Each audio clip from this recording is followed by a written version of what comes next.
खरगोन जिले में बाबा साहब जयंती के उत्साह जारी है। जयंती के दूसरे दिन मंगलवार को भी जिले में जयंती समारोह आयोजित किए गए।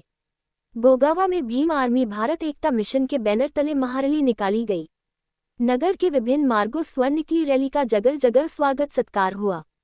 मनागलिक भवन पहुंचने के बाद रैली सभा में तब्दील हुई। यहां भीम आर्मी एकता मिशन के राष्ट्रीय अध्यक्ष विनय रतन सिंह ने सभी को बाबा साहब के जन्मदिन की शुभकामनाएं देते हुए कहा कि हमें समानता के अधिकार के लिए हमेशा जागरूक रहना होगा। समाज का हर व्यक्ति शिक्षित बने, अपने अधिकारों की मांग करे। उन्होंने कहा, लोकतंत्र के रूप में बाबा साहब ने जो उपहार दिया है वह हमेशा हमारा मार्ग प्रशस्त करता रहेगा। आयोजन में दीपक अटोदे, किशोर रावल, विजयनगर बिहारी लाल अटोदे, लोकेंद्र रावल, कुलदीप अटोदे, शंकर निहाले, दिलीप पंचोली सहित समस्त अम्बेडकर द्वारा विशेष सहयोग प्रदान किया गया।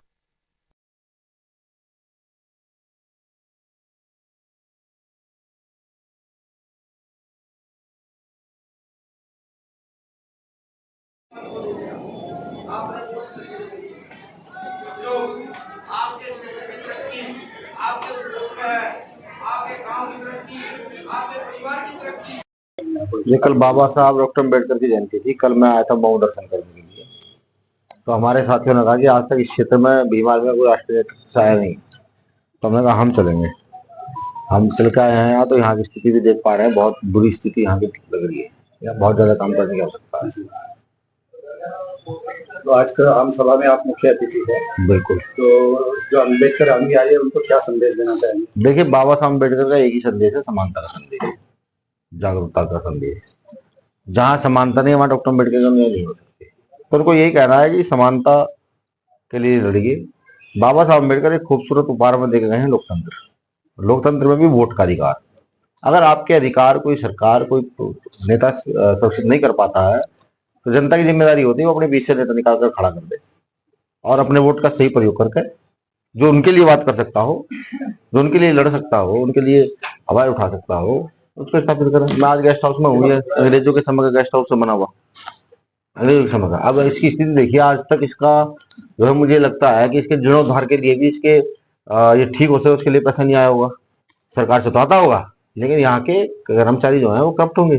100% वो है। ठीक, मैं यहाँ के रास्ते देख पा रहा हूँ।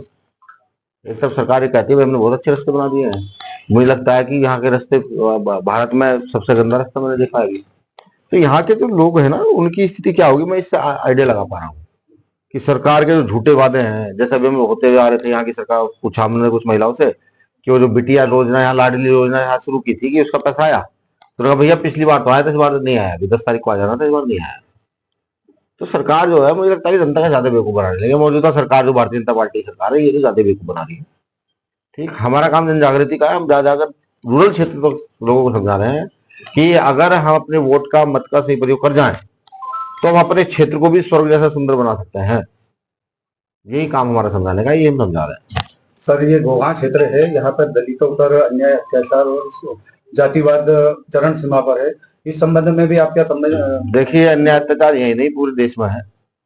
कल मध्य प्रदेश में कई जगह गोली मारी गई बाबा साहब अम्बेडकर की जयंती पर। उत्तर प्रदेश में मारी गई है, राजस्थान में कई घटना घटित हुई है। ठीक है, मैं कहता हूँ यहाँ के दलितों को, आदिवासियों को, जब तक आप उठकर खड़े नहीं होंगे, बीमार में से जुड़ने के बाद अपने संवैधानिक अधिकार पहचाने। जिस क्षेत्र में घटनाएं ज्यादा होती है, उस क्षेत्र में सब लोग मिलकर के अगर 2 लोगों को सजा करा देते हैं किसी भी घटना को लेकर के, मैं कहता हूँ उस क्षेत्र से 100 किलोमीटर की परिधि के क्षेत्र की घटनाएं रुक जाएंगी। लेकिन इसके लिए जन जागरूकता की जरूरत है और सबको मजबूती से खड़े होने की जरूरत है। आपके चैनल के माध्यम से मैं अपील भी करता हूँ कि सब लोग जिनको लगता है कि उनके साथ अन्याय हो रहा है, अत्याचार हो रहा है, शोषण हो रहा है, वो सब बीमार में से जुड़े, आजाद समाज पार्टी से जुड़े और अपनी आवाज को यहाँ से दिल्ली तक बुलंद करने का काम करें। शुक्रिया। जय भीम, जय भारत। क्या नाम लिखते हैं सर? विनय रतन सिंह, राष्ट्रीय अध्यक्ष भीम आर्मी भारत एकता मिशन। बाबा साहब की जयंती धूमधाम से मनाई जा रही है और रैली का स्वागत जगह जगह पर किया गया है। और हमारे राष्ट्रीय अध्यक्ष विनय भाई रत्न जी आए इस गोगांव की पावन नगरी पर, उनका हार्दिक स्वागत है। जी की गोगांव में पहली बार 134वीं जन्म उत्सव मनाया जा रहा है, आप क्या कहना चाहेंगे? ये ऐतिहासिक पर्व है भीम आर्मी के लिए और पूरे बहुजन समाज के लिए। भीम आर्मी एक राष्ट्रीय संगठन है और पूरे देश में भीम आर्मी एक सबसे मजबूत संगठन है और उसका राष्ट्रीय अध्यक्ष हमारे गोगांव की धरती पर पधारे। इसके लिए हम सभी के लिए गौरव की बात है और हमारा राष्ट्रीय नेतृत्व का धन्यवाद जो यहाँ पर आए हैं। क्या नाम है